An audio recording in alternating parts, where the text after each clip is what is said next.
Good morning, everybody. We are in for a treat today. Sandy Bateman with JER HR Group is going to be talking about inclusion and reaching out to others even while socially distanced. So for that reason, I will be allowing you to join as a panelist. I'll be changing you from attendee to panelist. So if your screen goes away, don't be scared that you'll be coming back. So feel free to join or show your video and unmute yourself if you want to talk. We'll be asking questions. I see I got a few more people here in the attendees I need to let in, but let me get started here.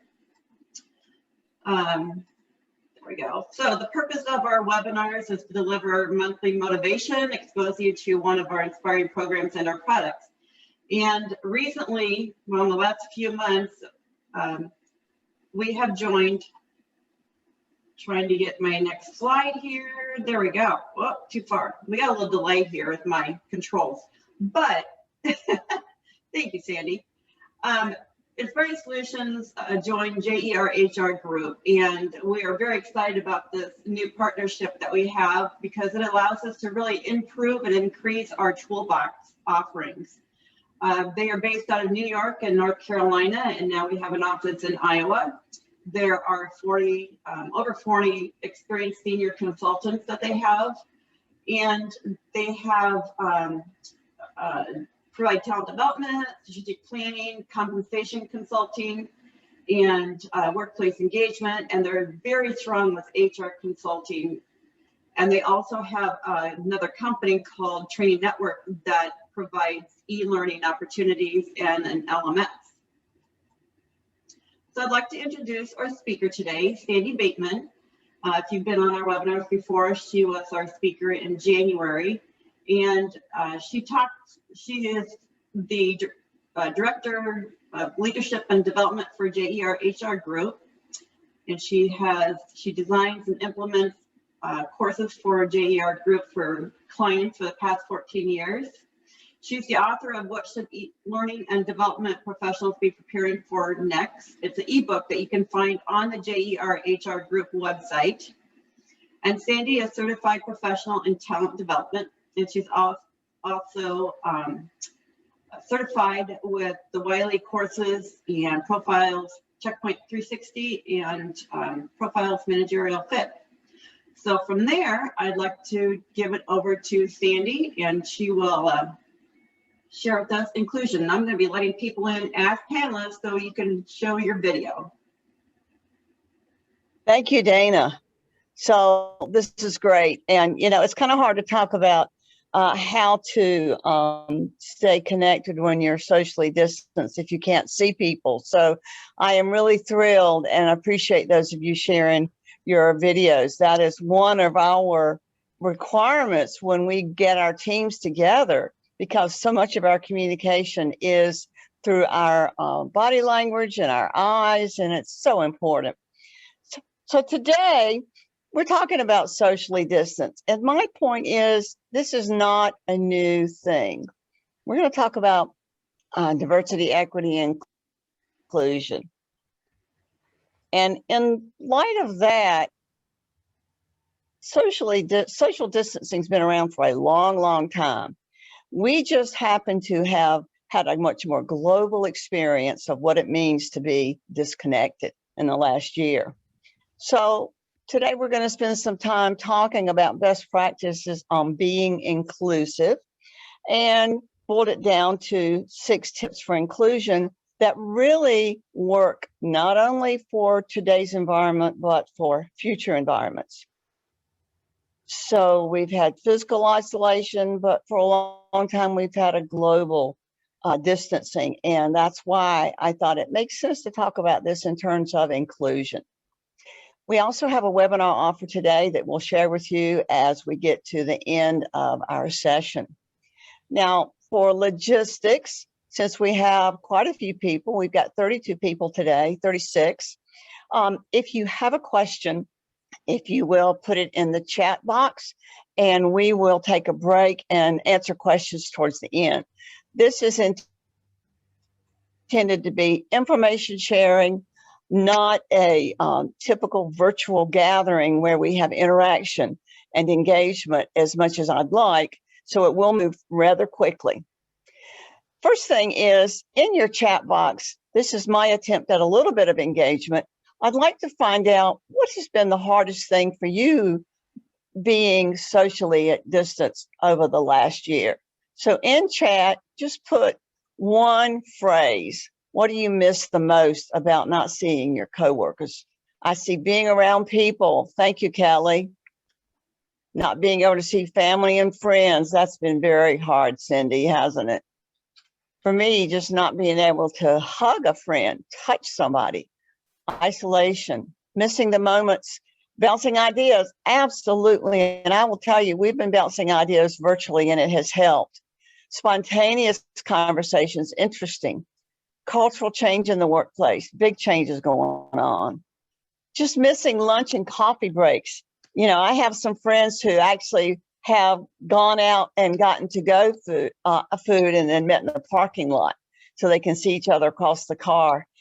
Happy hour, great. Absence of a personal networking, less structured interactions, team building. It's been quite a cultural change for everybody.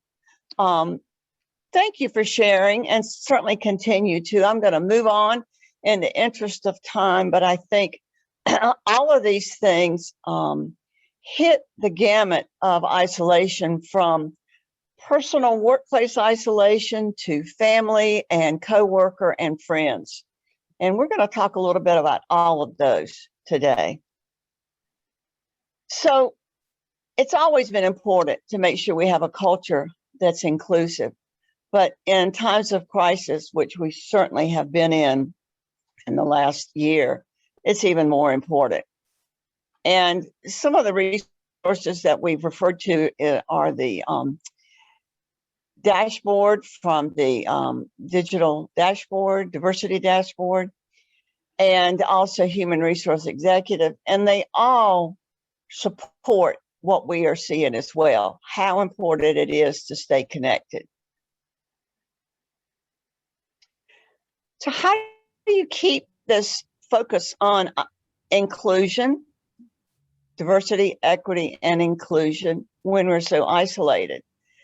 I love these little cartoons. I know you've seen them, some of you on the internet. And it really makes the point that equality and equity are not the same thing. And that's when we talk about diversity, equity, and inclusion. You see there's a difference between these two pictures. So we've got some little characters. They don't all look the same, as we as humans don't all look the same, but they all have a need, and they all have a need to be kind of at eye level. So if we equally shared the resources among these characters, it wouldn't meet that need. So equality doesn't meet people where their needs are, but equity does. And that's why when we talk about diversity, equity, and inclusion, we use that word. So the smaller character needed a little more help getting up to eye level. That's a very important statement and core principle with DEI. DEI, we start with awareness around where everybody's coming from so that we get a sense of what their needs are. This is the classic dimensions of diversity. Some of these things we're born with, and these are attributes we have that we live with, and we don't necessarily change. Some may have, we have gender change and sexual orientation change, but it's a part of who we are physically. Then the outer circle are those things that we sort of grow with, where we grow up, what opportunities we have, who we interact with. Important to think about that as we're working with people is, what's their history? What's their personal history? Where did they come from? So a big part of connecting socially is being aware that everybody is not like us.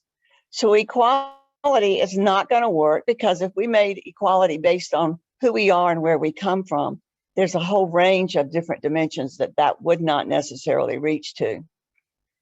We can look at people come from different backgrounds. It could be their marital status, their work status, their nationality, how they think, whether they are a traditional thinker or a non-traditional thinker. But recently, these top variations have really come to light in the age of COVID. So it's not just the things below, but it's also childcare. You know, today on the news, there was another story about the number of women who are out of work because of COVID. And it was something like 50 plus million women out of work. People having to stay home and be with their kids because they don't have childcare. Healthcare, as we're stressed with our health. Internet access, as we all reach out across the globe virtually, is a real divider. And so again, as we try to think about how we include members of our teams, these are things we need to keep in mind.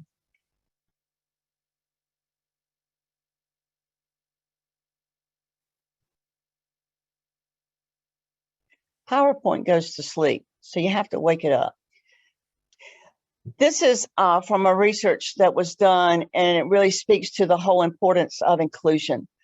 So this particular research is from some years ago, but it points to the fact that of the people who were queried, 95% feel it's important to be included.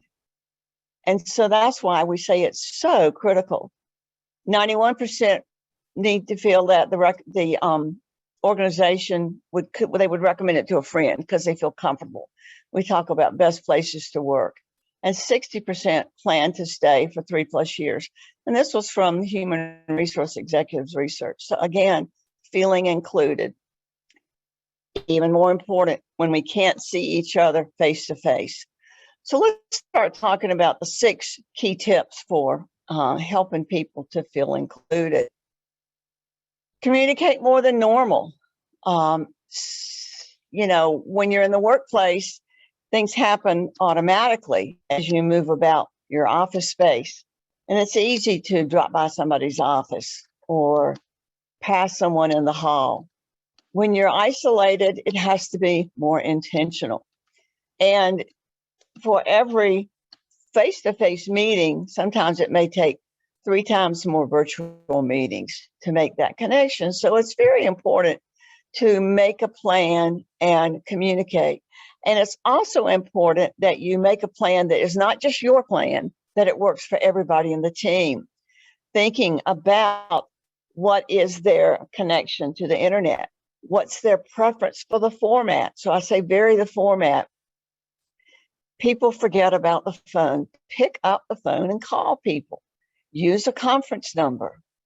You can use FaceTime if people have FaceTime, but find other ways to connect. Snail mail, we certainly can use snail mail if we need to, but use them appropriately. So as you work with the people that you're trying to connect with, find out what works for them. And that's a key rule for any kind of attempt to be inclusive, is don't just do what works for you. Talk with the people that you're trying to connect with and find out how they would like to be included. Make sure people understand what's going on. Don't just make decisions and send things out. Let them know what's happening and give them buy-in. If there's a situation in which they can have some input, make that decision with them. Make sure messages that go out are consistent. Don't tell one person one thing and one person another. And make sure you're transparent. So if there are some things that are perhaps holding the organization back or they're creating some confusion, be sure you share that with people, because that's how you build trust among people. This is probably the most important thing when you're socially distanced, is to keep that communication going. And the second, daily check-ins of some kind, whether it's with the team or it's with individuals.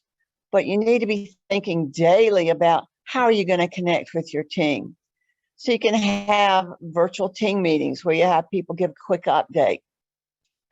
Chat platforms like Microsoft Teams. And I will say one caveat to that is be careful about your expectations for people to reply immediately to your email or chat, because and we'll talk about work-life balance, what becomes your work day when you're socially isolated, you're at home, may not be the same work day that it was when you had to go into the office from 9 to 5.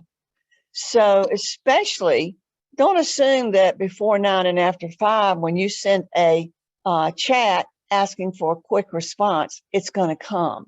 In some ways, it can be perceived as insulting by the person you send it to because you're not respecting their time. So when you do use virtual platforms to communicate with people, it helps if with the team you can have an agreement on what platforms you use and when. If you need an answer right now, maybe phone is the best thing.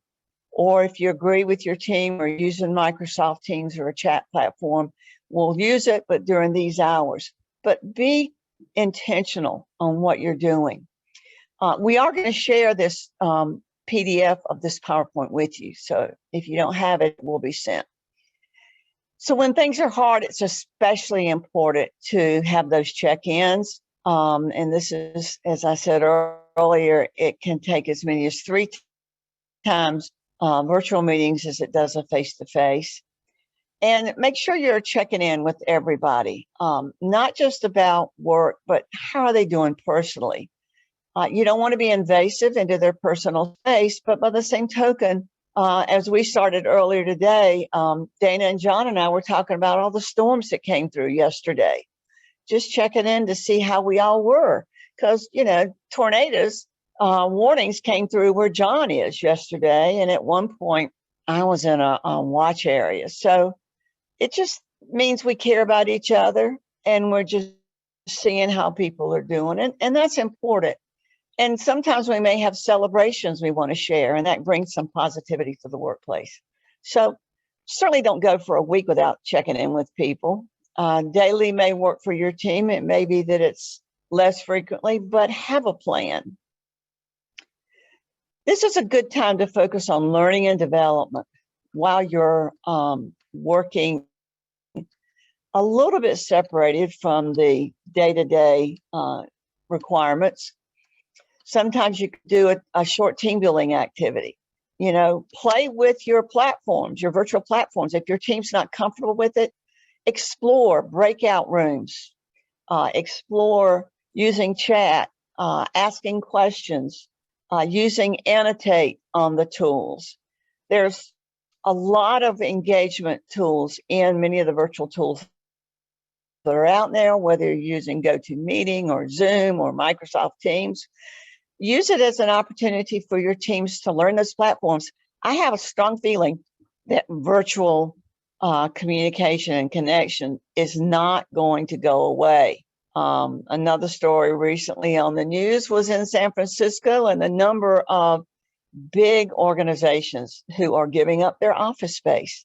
They're not going to have large office spaces anymore. They're going to have a portion of their members who will stay virtual. So we need to learn how to use the tools and when it's best to use it. Find something positive that you can focus on, learning a new skill. And our opportunity for you at the end is to have a significant discount on some of our on-demand virtual training that you can get from our training network. So we'll share that with you. But there are certainly those things. There are certainly opportunities to practice some skills among your team during this time. Wellness is critical, and be intentional with that as well. Be flexible and human. People are coping with lots of things outside of work. Be understanding. If they need to take the time off to go and get their vaccination, by all means do it. I've been on several Zooms in the last month and a half where the area that I live in, we had to either call or log in to get an appointment for our vaccination shot. And it was hard to get there. I mean, they would open up the number of spaces available and it would be open for 15 minutes. And if you didn't stop right then and call, you would miss that one. So there were many Zooms that we were on, and we'd get a call and we'd drop it and say, hold on, let me go make this call. And we'd disappear to go make that call and get our appointment and then come back. You know, that was perfectly all right. That's the kind of flexibility that you need. Focus on the important and let people do the things that they have to do. Make sure you have the support and the tools that people need. As I said, not everybody has a good internet. All right, what can you do to gather as a team? Maybe one day, if you're physically in a similar location, you go to a McDonald's parking lot or somewhere where there's internet that you can get to, and you have a virtual gathering. For people who couldn't be there, they could be on the connection with their phone, or you can be in the cars and be connected.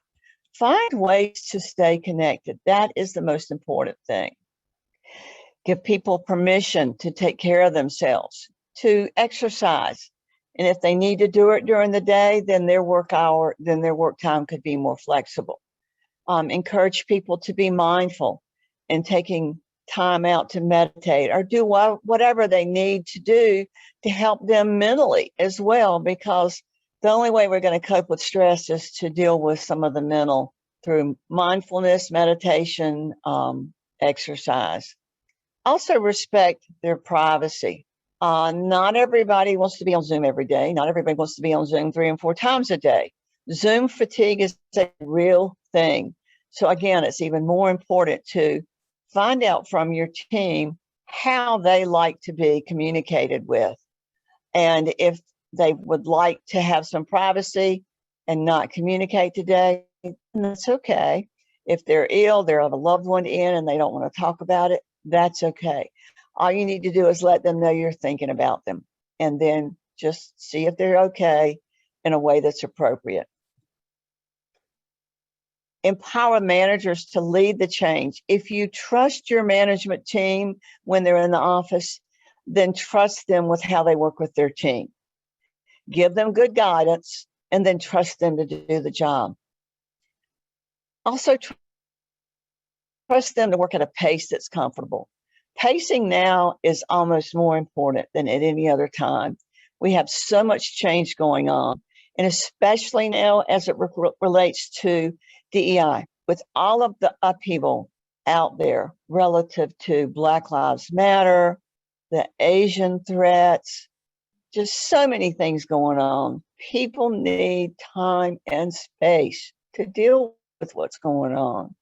Some may need to talk, some may not, but give people the honor to work at their own pace in making those changes and get together as a team on how you will move forward. And then the last thing, and not the least important, is to recognize people. Don't forget to give congratulations, thank yous. Recognition is the number one thing that employees ask for. And when we do a lot of our leadership development training, it's one of the things that people often will forget to do. We get so caught up in the day-to-day, we forget to praise people, and people love it. So it's very important.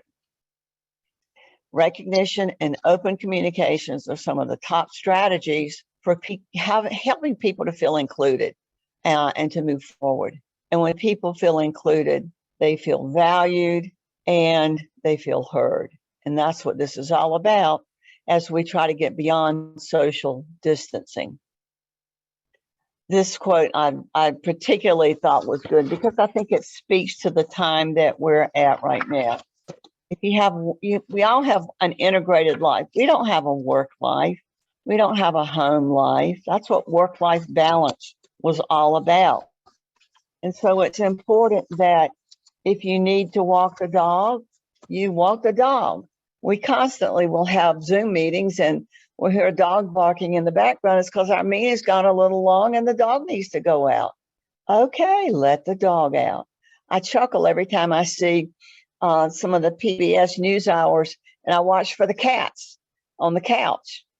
It's fine. You know, we're human. It's been kind of nice, quite frankly, to see people's humanity in the background of our Zooms. So give yourself permission to be you and to share that as much as you want. Set boundaries for your work time. If you've got something you need to work on, it's okay to set your out of office status in Teams or your email or whatever, but take care of yourself. And for the managers, allow your people to live the integrated life and take care of themselves. All right, I'm going to stop. This is our offer, but I also want to ask her some questions. So I will stop for now and ask Dana, do we have any questions or comments in chat? Let me unmute. I have not seen any, but everybody has the opportunity to unmute themselves if you want to ask questions. Or share comments. Yeah. Or if you want to type it in the box or chat box, that's fine too, and I can read them. While you're all thinking, just to tell you about this offer. So we just pointed out one offering that is on the Training Network website in particular, and it talks about leading virtual meetings. And certainly there's a $100 discount on that with the code that is on the screen now. So you can take advantage of that. Also at Training Network, there's some great diversity and inclusion sessions. There's some full 90-minute, couple of hour sessions that are on demand. There are also some quick learning modules that are 20, 30-minute modules that are available. In diversity and inclusion, it's just a whole range of topics. So it's a good time to take advantage of all of that. Doug says, great presentation. He says that recognition piece can easily be forgotten about. Absolutely. So, you know, Bob Nelson is a writer who's been doing stuff about recognition and ways to remind people of how they're important. I'm getting my little mouse pad that I have from him. It's like 1001 ways to reward employees. Rewards and recognitions from Bob Nelson. This is his mouse pad, but his book is out there. And if you need some reminders, it's a great little tool to do that, to help you think of things. Sometimes you can have your team to tell you what would be rewarding for them. There's the book. Yay. Thank you, Kelly. 1001 Ways to Reward Employees. That's a great little book. Yes. Anybody else want to share anything? Maybe something that you've done that's worked well within your team.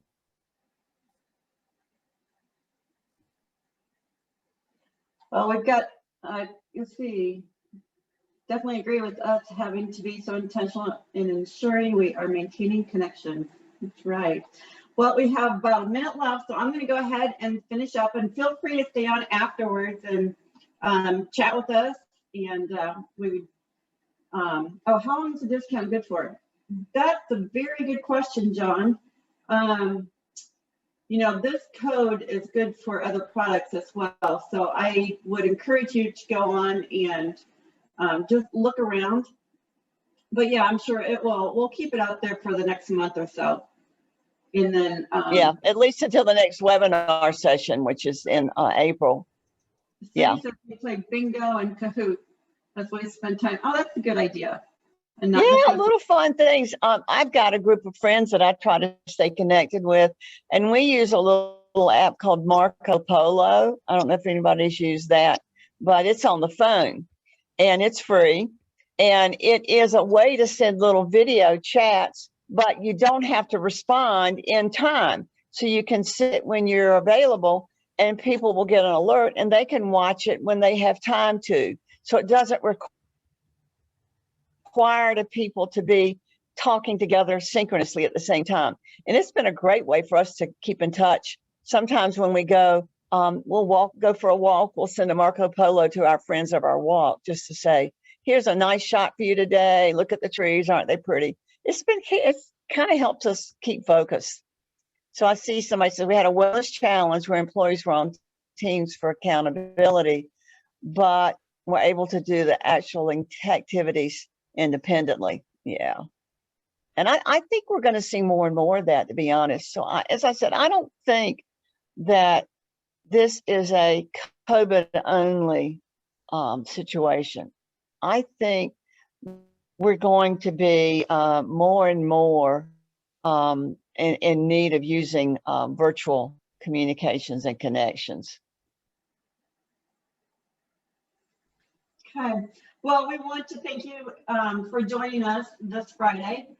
Sandy had some really good tips and appreciate that. I appreciate you being here. Please join us next month for another webinar. We have these every third Friday of the month, and you will receive an email with the invite, and feel free to invite others. Trying to get to the next slide. Okay, April 7th, we have a special one, and that's called Feedback to Get Ahead, Smarter and Stronger. Michelle and John, John's on the webinar this morning. They will be presenting this, and it's an introduction to a culture index survey process that we're very excited about. We think it's a really good tool to use as we start getting back to work and to understand, how has your culture been affected through this pandemic in the last year? So join us for that special one. It's a 30-minute one, and I see I don't have the time up there. And John, do you remember, is that 2 o'clock on the 7th? It's at 12 o'clock Eastern time. Okay, thank you. For 30 minutes. Yep. April 16th, we have another guest presenter, Megan Richardson from Dynamic Corporate Solutions. She's going to talk about mitigating HR risks. And then May 21st, Rochelle will be back talking about the 5 behaviors of our virtual team. So with that, please take a moment when you sign out of the webinar and give us your feedback. We really appreciate it, and we will share it with Sandy, and it helps us understand what your interests are and to plan for future webinars. So thank you, everybody. Have a great weekend. Thank you. It was great to see faces. Bye-bye. Feel free to stay on.